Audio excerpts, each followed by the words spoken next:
तुम्ही इथंच घेत असाल, कारण कधी मधी बकरी जाऊ नये, काही ढोर जाऊ नये म्हणून आपण घराला कंपाऊंड वॉल घेतो. बाबासाहेबांनी सुद्धा तुम्हाला एक कंपाऊंड वॉल दिले. तुम्हाला या बौद्ध धम्मासाठी एक कुंपण दिलेलं आहे. ते कुंपण म्हटलं म्हणजे 22 प्रतिज्ञा. काय दिलेलं आहे?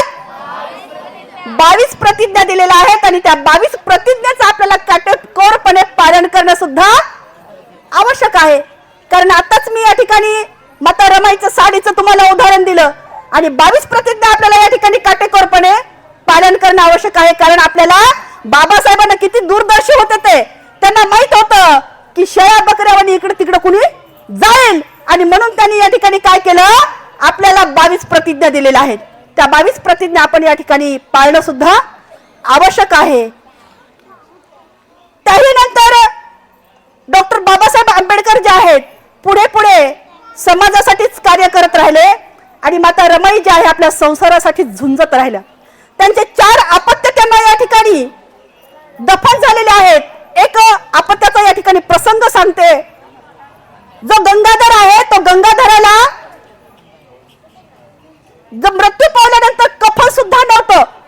ते कफन जे आहे माता रमाईने आपल्या साडीचा पदर फाडला आणि त्या गंगाधराला त्यांनी त्यामध्ये गुंडाळून माता रमाईने त्या बाळाला आपल्या दफन केलेलं आहे. असे 4 अपत्य त्यांचे गेलेले आहेत. कशामुळे? तर औषध पाणी वेळेवर भेटलं नाही. कशामुळे? तर पोटाची खळगी त्या शांत करू शकल्या नाही.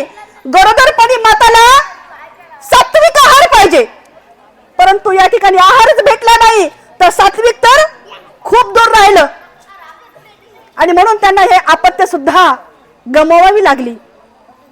परंतु माता रमाई कधीही कमजोर पडल्या नाही. आपल्या संसारासाठी पुन्हा त्या खंबीरपणे उभं राहिल्या आणि साहेब आपल्या समाजासाठी आणि माऊली मात्र आपल्या संसारामध्ये कष्ट करून तो संसार त्या सांभाळत होत्या. पुढे पुढे जे आहे माता रमाईचं जी तब्येत आहे बिघडत गेली. बिघडत गेल्यानंतर त्या ठिकाणी त्यांना हवा पाणी बदल करण्यासाठी त्यांच्याकडे एक काका येत होते. त्या काकाकडे पाठवण्यात आलेला आहे, ज्यांना वैराळे काका म्हणायचे. त्या वैराळे काकाकडे पाठवण्यात आलं आणि मग तिथे सुद्धा त्या गेलेल्या असताना एक वसतिगृह होता आणि वसतिगृहामध्ये आता आपले चिमुकले जे आवाज करत आहेत त्या वसतिगृहामधल्या त्या लेकराचा आवाजच येईना. आता आपल्याला कितीतरी आवाज येते लहान लहान लेकरांचा. त्या वसति